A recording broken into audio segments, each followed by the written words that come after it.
முருகனின் அறுபடை வீடான திருச்செந்தூரில் கந்தசஷ்டி திருவிழாவின் சிகர நிகழ்ச்சியான சூரசம்ஹாரம் தொடங்கி நடைபெற்று வருகிறது.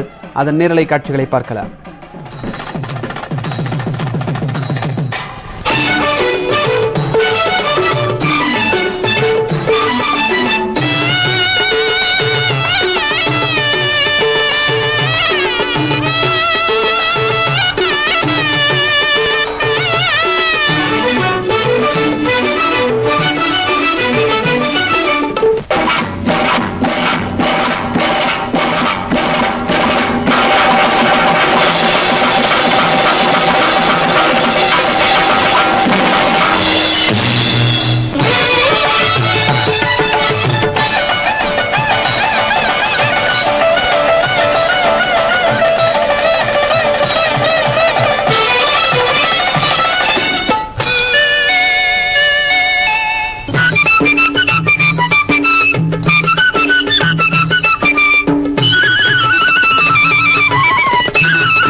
திருச்செந்தூர் முருகன் கோவிலில் சூரசம்ஹார நிகழ்வு தொடங்கி இருக்கிறது.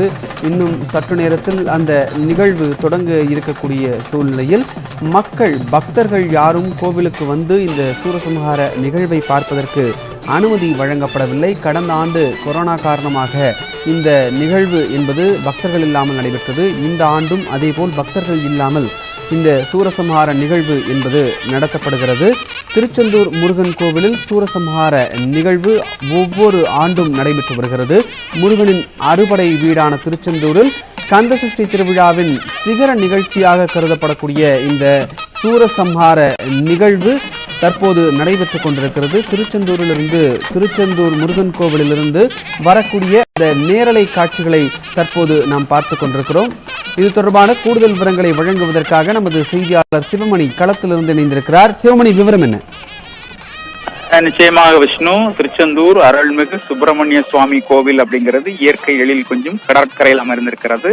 முருகனுடைய 2ஆம் படை வீடாக இது கருதப்படுகிறது. முருகனுக்கு 6 படை வீடுகள் தமிழகத்தில் உள்ள நிலையில இது 2ஆம் படை வீடாக, இதனுடைய பழைய பெயர் திருச்சீரல்வாய் என்று அழைக்கப்படுகிறது. தற்போது திருச்செந்தூர் என்ற பெயருடன் விளங்கக்கூடிய இந்த கோவில் அப்படிங்கிறது, இந்த கோவில் கந்தசஷ்டி திருவிழா மிகவும் சிறப்பு வாய்ந்ததாகும். அதாவது கந்தசஷ்டியில விரதம் இருப்பவர்கள், அதாவது குழந்தை பாக்கியம் இல்லாதவர்கள் கந்த சஷ்டியில விரதம் இருப்பது வழக்கமான ஒன்றாக இருக்கிறது. இதுல வந்து அவர்கள் பயன்பெற்றவர்கள், அவர்கள் சொல்லக்கூடியவர்கள் என்ன, இந்த கந்த சஷ்டி திருவிழா 6 நாட்கள் நடைபெறக்கூடிய திருவிழால விரதம் இருப்பவர்களுடைய எண்ணிக்கை அப்படிங்கிறது லட்சக்கணக்கில் இருக்கும். இதனுடைய சிகர நிகழ்வு அப்படிங்கிறது இன்னும் சற்று நேரத்துல நடைபெற இருக்கிறது. திருச்செந்தூர் கடற்கரையில இந்த சூரசம்ஹார விழா அப்படிங்கிறது வழக்கமாக நடைபெறும். தமிழகம் மட்டுமல்லாது இந்தியாவின் மற்ற மாநிலங்கள், வெளிநாடுகள், மலேசியா, சிங்கப்பூர் போன்ற வெளிநாடுகளில் இருந்தும் ஏராளமான பக்தர்கள் திருச்செந்தூர் கோவிலுக்கு வருவார்கள். இந்த கோவிலை பொறுத்த வரைக்கும் பார்த்தோம் அப்படின்னா, இந்த கோவில் அப்படிங்கிறது கந்தசஷ்டி திருவிழா இங்கேதான் நடந்ததாக, அதாவது சூரபதுமனை தேவர்களை அச்சுறுத்திய சூரபதுமனை, அதாவது வதம் முருகன் ஜெயந்திநாதர் வடிவத்துல வந்து அவரை வதம் செய்த நிகழ்வு அப்படிங்கிறது இந்த கடற்கரையில தான் நடைபெற்றதாக ஐதீகம். அதன் அடிப்படையில இந்த கோவிலில் நடைபெறக்கூடிய 2ஆம் படை வீடான இந்த கோவில்ல நடைபெறக்கூடிய சூரசம்ஹார விழா அப்படிங்கிறது மிகவும் சிறப்பு வாய்ந்த ஒன்றாக பார்க்கப்படுகிறது. இதனுடைய நிகழ்வு அப்படிங்கிறது கடந்த 4ஆம் தேதி யாகசாலை பூஜைகளோட துவங்குச்சு. இந்த யாகசாலை பூஜைகள்ங்கிறது கோவிலுக்குள்ள இருக்கக்கூடிய யாகசாலை மண்டபத்துல நடைபெற்றது.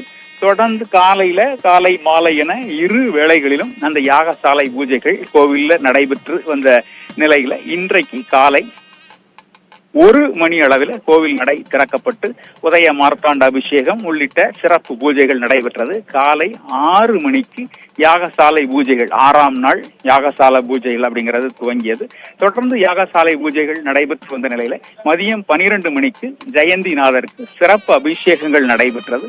சிறப்பு தீபாராதனை நடைபெற்ற நிலையில தன்னுடைய தந்தை சிவனிடம், கோவில் உள்ளே இருக்கக்கூடிய சிவன் சன்னிதானத்திற்கு சென்று அவரிடம் அருள் பெற்ற ஜெயந்திநாதர் சற்று நேரத்திற்கு முன்பாக அன்னை பார்வதியிடம் அந்த சூரனை வதம் செய்வதற்கான வேலை பெற்றுக்கொண்டு இன்னும் சற்று நேரத்துல கோவிலுக்கு வெளியே இருக்கக்கூடிய திருவாடுதுறை ஆதீனத்திற்கு சொந்தமான அந்த சஷ்டி மண்டபத்துல எழுந்துருள இருக்கிறார். அங்கிருந்து கடற்கரைக்கு வந்து கடற்கரையில ஏற்கனவே வந்து காத்திருக்கக்கூடிய சூரபதுமனை வதம் செய்யக்கூடிய நிகழ்வு அப்படிங்கிறது நடைபெறுகிறது. சூரபதுமன்கிறவர் ஒரு சிவபக்தர். அவர் சிவன் கோவிலிலிருந்து நேரடியாக 2 மணிக்கு கடற்கரையில் இந்த நிகழ்வு நடைபெறக்கூடிய கடற்கரைக்கு அவர் எழுந்தருளி இருக்கிறார். 4 முகங்கள்ல சூரபதுமன் முதலாவதாக கஜ முகத்துடன் காட்சியளிக்கக்கூடிய சூரபதுமன் அப்படிங்கிறது. அதனை தொடர்ந்து சிங்க முகத்துடன் தொடர்ந்து தன் முகத்தில் எழுந்தருளக்கூடிய சூரபதுமனை தொடர்ந்து ஜெயந்திநாதர் வதம் செய்வார். கடைசியாக சேவல் முகத்தோட இருக்கக்கூடிய அவரை வதம் செய்து தன்னுடைய கொடியில சேவலை ஏற்றுக்கொண்டு அவருடைய வேண்டுகோளை ஏற்று தனது கொடியில சேவலை ஏற்றுக்கொண்டு அவருக்கு அருள் பாலிக்கக்கூடிய நிகழ்வு அப்படிங்கிறது இங்கு நடைபெறும். பக்தர்கள் யாரும் இல்லாம இந்த நிகழ்வு அப்படிங்கிறது நடைபெற்று வருகிறது. விஷ்ணு, பக்தர்கள் இல்லாமல் இந்த நிகழ்வு அப்படிங்கிறத நம்ம நேரலையில தற்போது பார்த்து கொண்டிருக்கிறோம். இருப்பினும் அங்கு பக்தர்கள் கூட்டம், மக்கள் கூட்டம் அதிகமாக இருப்பதை பார்க்க முடிகிறது. யார் யாருக்கெல்லாம் இந்த நிகழ்வில் கலந்து கொள்வதற்கு அனுமதி வழங்கப்பட்டிருக்கு? நிச்சயமாக விஷ்ணு, இந்த நிகழ்வை பொறுத்த வரைக்கும் இந்த நிகழ்வுக்கு பொதுமக்கள் யாருக்கும் அனுமதி இல்லை அப்படிங்கிற உத்தரவு பிறப்பிக்கப்பட்டிருக்கிறது. கடந்த 4ஆம் தேதி யாகசாலை பூஜைகளுடன் துவங்கிய நிலையில நேற்று வரைக்கும் பக்தர்கள் அனுமதிக்கப்பட்டாங்க. அவர்கள் தினமும் 10,000 பேர் தரிசனம் செய்வதற்கான ஏற்பாடுகள் செய்யப்பட்டிருந்தது. அவர்கள் காலை முதல் மாலை வரைக்கும் தரிசனங்கள் தொடர்ந்து நடைபெற்று வந்த நிலையில இன்றைக்கு பக்தர்கள் யாரும் அனுமதி இல்லை, பொதுமக்களுக்கு அனுமதி இல்லை அப்படின்னு காவல்துறை சார்பில், மாவட்ட நிர்வாகம் சார்பில் தெரிவிக்கப்பட்டது. இருந்த போதிலும் கூட மிக மிக முக்கிய நபர்கள் அப்படின்னு சொல்லக்கூடிய 200க்கும் மேற்பட்ட நபர்களுக்கு அவர்களுக்கு பாஸ், அதற்கான அனுமதி கடிதம் வழங்கப்பட்டு அவர்கள் அனுமதிக்கப்பட்டிருக்கிறார்கள். அதற்கான காட்சிகளையும் நாம பார்க்க முடியும். அதாவது முக்கியஸ்தர்கள், அரசியல் பிரமுகர்கள், அதோட மட்டுமல்லாம மாவட்டத்துல மிக உயரிய பதவியில் இருக்கக்கூடியவர்கள் அப்படிங்கிறவங்க அவர்கள் தங்கள் குடும்பத்தோட கலந்து கொள்ளக்கூடிய காட்சிகளையும் பார்க்க முடிகிறது. சிறுவர்கள் சிறுமிகளுக்கு அனுமதி இல்லை. கொரோனா தொற்று காலம் என சொல்லப்பட்டாலும் கூட அவர்களுக்கு, அரசியல் பிரமுகர்களுக்கு, முக்கியஸ்தர்களுக்கு இதற்கான அனுமதி வழங்கப்பட்டிருக்கிறது. அவர்கள் தங்கள் குடும்பத்தோடு இந்த நிகழ்வுல கலந்து கொண்டிருக்கிறார்கள். பொதுமக்களுக்கு அனுமதி இல்லை அப்படிங்கிற நிலை மட்டும் காணப்படுகிறது. 2000 போலீசார் பாதுகாப்பு பணியில ஈடுபட்டிருக்கிறாங்க. காவல்துறையை சேர்ந்த ஒரு சில நபர்களும் இதுல அவர்கள் குடும்பத்தோடு கலந்து கொண்டிருக்கக்கூடிய நிகழ்வும் தற்போது நடைபெற்று வருகிறது. கோவிலிலிருந்து ஜெயந்திநாதர் சஷ்டி மண்டபத்திற்கு இன்னும் சிறிது நேரத்துல எழுந்தருள இருக்கிறார். அதற்கான காட்சிகளை நாம் நேரடியாக பார்க்க முடியும். விஷ்ணு, சிவமணி, அங்கிருந்து வரக்கூடிய நேரலை காட்சிகளை தற்போது நாம் பார்க்கிறோம். அங்கு மக்கள் கூட்டம் இருப்பதையும் நம்மால் பார்க்க முடிகிறது. யார் யாருக்கெல்லாம் அனுமதி வழங்கப்பட்டிருக்கிறது என்பது உள்ளிட்ட பல்வேறு விஷயங்களையும் சொன்னீங்க. பக்தர்களுக்கு அனுமதி இல்லை அப்படின்றதையும் சொல்லியிருந்தீங்க. ஏற்கனவே அங்கு இருந்த பக்தர்கள், நேற்று வரை அங்கு கோவிலுக்கு வந்திருந்த பக்தர்கள் எல்லாம் எப்போது வெளியே அனுப்பப்பட்டார்கள்? மீண்டும் பக்தர்கள் தரிசனத்திற்கு எப்போது அனுமதிக்கப்படுவார்கள்? நிச்சயமாக விஷ்ணு, அதாவது இந்த ஜெயந்திநாதர் தற்போது சஷ்டி மண்டபத்துல எழுந்தருளக்கூடிய காட்சிகளை நாம பார்க்க முடியும். ஜெயந்திநாதர் சஷ்டி மண்டபத்துல எழுந்தருளி இருக்கிறார். அங்கு அவருக்கு தீபாராதனை நடைபெற இருக்கிறது. அங்கிருந்து எதிரே இருக்கக்கூடிய அந்த கடற்கரை பகுதியில அந்த சூரனை வதம் செய்யக்கூடிய நிகழ்வு அப்படிங்கிறது இன்னும் சற்று நேரத்துல நடைபெற இருக்கிறது. பக்தர்களை பொறுத்த வரைக்கும் பார்த்தோம் அப்படின்னா கடந்த 4ஆம் தேதி யாகசாலை பூஜைகளுடன் கோவில் அந்த கந்த சஷ்டி திருவிழா துவங்கிய நிலையில நேற்றைக்கு வரைக்கும், இன்றைய 6வது நாள், நேற்று வரைக்கும் அவர்கள் பக்தர்கள் அனுமதிக்கப்பட்டாங்க. நேற்று இரவு நடை சாத்தப்பட்ட பிறகு பக்தர்கள் இங்கிருந்து வெளியேற்றப்பட்டார்கள். இங்கே இருக்கக்கூடிய தங்கும் விடுதிகளிலும் வெளியூர்காரர்கள் தங்கி இருக்கிறார்களா என துருவி விசாரித்த காவல்துறையினர் அவர்களையும் இங்கிருந்து அனுப்பி வைத்தார்கள். இங்கே இருக்க பேருந்து நிலையம் உள்ளிட்ட பகுதிகளில் இருக்கக்கூடிய அவர்கள் பொதுமக்களையும் இங்கே இருந்து வெளியேற்றக்கூடிய நிகழ்வும் தொடர்ந்து நடைபெற்று வந்தது. தொடர்ந்து நாம் பேசலாம் சிவமணி. இந்த நிலையில் திரு சீனு செந்தாமரை அவர்கள், ஆன்மீக சொற்பொழிவாளர், தற்போது நம்முடன் இங்கு இணைப்பில் இருக்கிறார். வணக்கம் திரு சீனு செந்தாமரை. தற்போது இந்த நிகழ்வினுடைய முக்கியத்துவம் குறித்து சொல்லுங்க. இந்த நிகழ்வு பாத்தீங்க சொன்னா ஒரு மெய் சிலுக்கக்கூடிய ஒரு அற்புதமான ஒரு நிகழ்வு, அருள் நிகழ்வு. முருகப்பெருமான் இங்கு சூரசம்ஹார நிகழ்வு மெய் சிலிர்க்கும்படியாக நடந்து கொண்டிருக்கிறது. இதற்கு 2ஆம் படைவீடாக இருக்கக்கூடிய திருச்செந்தூர். இந்த திருச்செந்தூரினுடைய சிறப்பு என்ன என்றால், இந்த ஒரு தலத்தில் தான் சூரபெருமானை அவனை அழிப்பதல்ல, அவனை திருத்துகிறார். அவனுக்கும் அருள் பாலிக்கிறார் முருகப்பெருமான். சேவலாக தன்னுடைய கொடியிலும் மயிலாக தன்னுடைய வாகனமாக மாற்றிக்கொண்டு அவனுக்கும் அருட்கருணை புரிகின்றார் அருள்வல்லல் ஞான பண்டிதனாக இருக்கக்கூடிய முருகப்பெருமான். மொத்தத்திலே பார்க்கிற பொழுது ஆறுபடை என்பதை விட மற்ற இடங்களை எல்லாம் ஆற்றுப்படுத்துதல், முருகப்பெருமானிடத்திலே பணிந்து வணங்கி காதலாகி கசிந்து கண்ணீர் மல்க முருகப்பெருமானை வணங்கினால் எல்லா விதமான அருட்கருணையும் பொழிவார் என்பதுதான் ஆற்றுப்படை என்று சொல்வார்கள் மற்ற தலங்களிலே. இந்த ஒரு தலம், அதாவது பார்த்தீங்க சொன்ன இந்த அறுபடை வீடுகளிலே இரண்டாவது தலமா இருக்கக்கூடிய திருச்செந்தூரிலே ஆணவத்தை அழிக்கின்றார், வேற ஒன்றுமல்ல. இந்த ஆணவத்தை அழிக்கக்கூடிய இந்த நிலையை இன்று நாம் தரிசித்துக் கொண்டிருக்கிறோம். இப்போ இந்த நிகழ்வுல அடுத்தடுத்து என்ன நடைபெற இருக்கும்? பொதுவாக பாத்தீங்க சொன்னா சூரபதுமன் பல வடிவங்களிலே வந்து முருகப்பெருமானோடு போரிடுகின்றார். முருகப்பெருமான் சக்தியிடமிருந்து வேல் பெற்று, நேற்றைய தினம் சக்தி வேல் பெறுகிற ஒரு அற்புதமான நிகழ்வு. சிவசக்தி மைந்தனாக இருக்கக்கூடிய விநாயகர் பெருமானுடைய இளவலாக இருக்கக்கூடிய முருகப்பெருமான் சக்தியிடம் வேண்டி வரம் பெற்று அந்த சக்தி வேலை பெறுகின்ற வேல் வாங்கும் விழா என்று நேற்றைய தினம் சொல்வார்கள். அது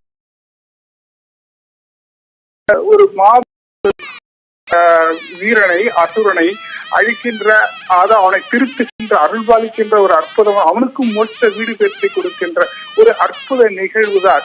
தீமையை அழித்து நன்மை பெருக்குகின்ற ஒரு அற்புதமான ஒரு திருநாள் தான் இன்றைய தினம் கந்த சஷ்டி. இப்போ இந்த கந்த சஷ்டி நாட்கள்ல விரதம் இருந்து பக்தர்கள் வழிபடுவதும் வழக்கம். அந்த விரதத்தினுடைய சிறப்பு அப்படிங்கிறது என்ன திருச்சி? அப்படின்னா அது பாத்தீங்கன்னா சாதாரண ஒரு பழமொழி இருக்கு, சக்தியில் இருந்தால்தான் அகப்பையில் வரும் என்று சொல்வார்கள். அதற்கான பொருள் என்ன என்றால், சக்தியில விரதம் இருந்தால் அகப்பை கருப்பையிலே குழந்தை முருகனை போன்ற ஒரு குழந்தையை நாம் பெறலாம் என்பதுதான். இந்த 6 நாட்களும் விரதம் இருந்து குழந்தை பேரு இல்லாமல் துன்பப்படுபவர்கள் முருகப்பெருமானை வேண்டி 6 நாட்களும் சக்தி விரதம் இருந்தால் முருகனை போல ஒரு குழந்தை பெறலாம்.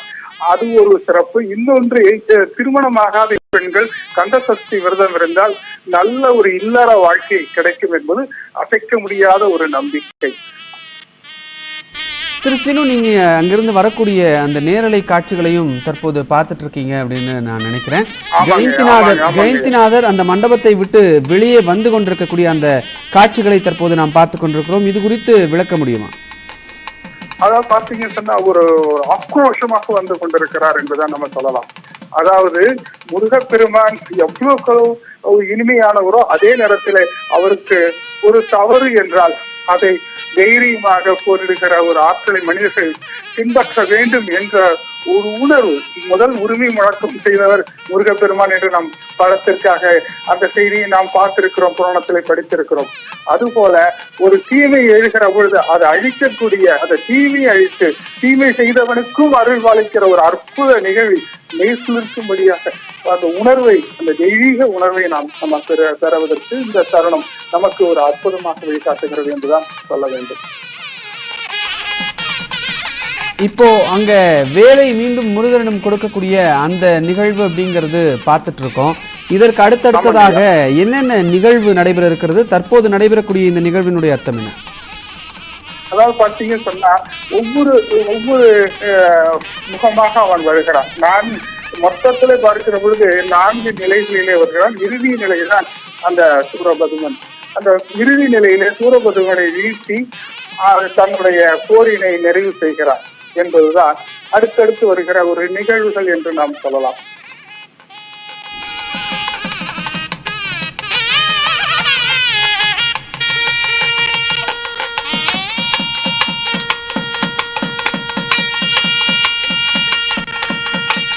தொடர்ந்து நாம் பேசலாம் திரு சீனு செந்தாமரை. தொடர்ந்து நாம் பேசுவோம். இந்த நிலையில் திருச்செந்தூரிலிருந்து வரக்கூடிய அந்த நேரலை காட்சிகளை தற்போது நாம் பார்த்து கொண்டிருக்கிறோம்.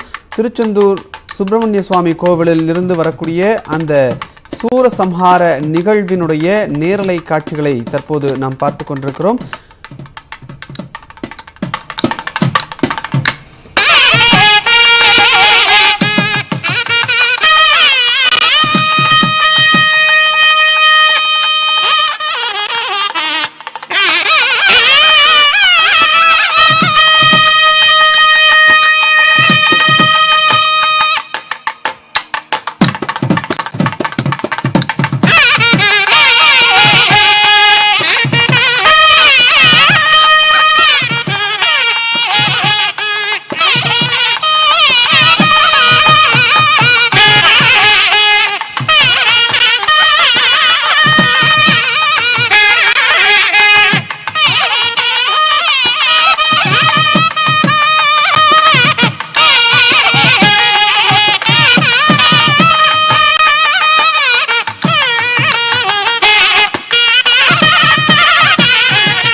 திருச்செந்தூரிலிருந்து வரக்கூடிய அந்த நேரலை நிகழ்வை நாம் பார்த்து கொண்டிருக்கிறோம். பக்தர்கள் கலந்து கொள்வதற்கு அனுமதி இல்லை என்றாலும் அங்கு பக்தர்களுடைய கூட்டம் என்பது இருப்பதை நாம் பார்க்க முடிகிறது. சூரசம்ஹார நிகழ்வு நேரலையில் தற்போது நியூஸ் 18 தமிழ்நாடு வாயிலாக நாம் பார்த்து கொண்டிருக்கிறோம். இது குறித்த கூடுதல் தகவல்களை வழங்குவதற்காக நமது செய்தியாளர் சிவமணி களத்திலிருந்து இணைந்திருக்கிறார். சிவமணி, தற்போது நடைபெறக்கூடிய நிகழ்வு என்ன, விவரத்தை சொல்லுங்க. நிச்சயமாக, அதாவது சுவாமி ஜெயந்திநாதர் ஏற்கனவே நம்ம சொன்னபடி ஜெயந்திநாதர் யாகசாலை பூஜைகள் கடந்த 4ஆம் தேதி துவங்கியது. அன்றுதான் அந்த கந்த சஷ்டி திருவிழா அப்படிங்கிறது துவங்கியது. விழாவினுடைய சிகர நிகழ்வான 6ஆம் நாள் இன்றைக்கு காலை யாகசாலை பூஜைகளுடன் காலை 6 மணிக்கு யாகசாலை பூஜைகள் துவங்கி மதியம் 12 மணி வரைக்கும் இந்த யாகசாலை பூஜைகள்ங்கிறது தொடர்ந்து நடைபெற்று வந்தது. 12 மணிக்கு சுவாமிக்கு அபிஷேகம். அதனைத் தொடர்ந்து அவர் தன்னுடைய தந்தை சிவன் சந்நிதி, கோவிலுக்குள்ளே இருக்கக்கூடிய சிவன் சந்நிதிக்கு சென்று அங்கு அவரோட அருளை பெற்று அங்கிருந்து அவருக்கு சிவன் கோவில் வாசலிலேயே, அந்த சிவன் கோவில் வாசலிலேயே அவருக்கு அந்த சுவாமி அன்னை பார்வதியினுடைய பூஜிக்கப்பட்ட வேல் அவரிடம் வழங்கப்படுகிறது. அதனைத் தொடர்ந்து அங்கிருந்து கோவில் வெளியே இருக்கக்கூடிய திருவாடுதுறை ஆதீனத்திற்கு சொந்தமான அந்த கந்த சஷ்டி மண்டபத்துல தற்போது ஜெயந்திநாதர் எழுந்தருளி இருக்கிறார். இன்னும் சற்று நேரத்துல அங்கிருந்து புறப்பட்டு இந்த கோவிலுக்கு வெளியே இருக்கக்கூடிய கடற்கரை பகுதிக்கு வர இருக்கிறார். கடற்கரை பகுதியில இந்த சூரசம்ஹார நிகழ்வு அப்படிங்கிறது நடைபெற இருக்கிறது. சூரனை பொறுத்த வரைக்கும் சூரன் மிகப்பெரிய சிவபக்தர். சிவனிடம் மிகப்பெரிய, அதாவது 7 லோகத்தையும் ஆள்வதற்கான தகுதி தனக்கு வேண்டும், தான் 7 லோகத்தையும் ஆள வேண்டும் அப்படிங்கிற கோரிக்கையோடு அவர்கிட்ட மிகப்பெரிய யாகத்தை நடத்துகிறார். அந்த யாகத்தின் அடிப்படையில அவர் கடுமையான தவம் புரிந்ததுனால சிவன் அவருக்கு அந்த அருளை வழங்குகிறார். அதன் அடிப்படையில் அவர் இந்திர லோகத்தை கைப்பற்ற நினைத்து இந்திரர்களை தனக்கு அடிமைப்படுத்தி தன் நாட்டுக்கு அழைத்து செல்கிறார். இது போன்ற சூழல் தான் இந்திரர்களை காப்பாற்றுவதற்காக முருகன் பணிக்கப்பட்டு இந்த சூரசம்ஹார நிகழ்வு அந்த நிகழ்வு அப்படிங்கிறது நடைபெறுகிறது. தற்போது இந்த சூரபதுமனை வதம் செய்வதற்காக அங்க சஷ்டி மண்டபத்துல எழுந்தருளி கூடிய ஜெயந்திநாதர் சற்று நேரத்தில் வர இருக்கிறார். விஷ்ணு,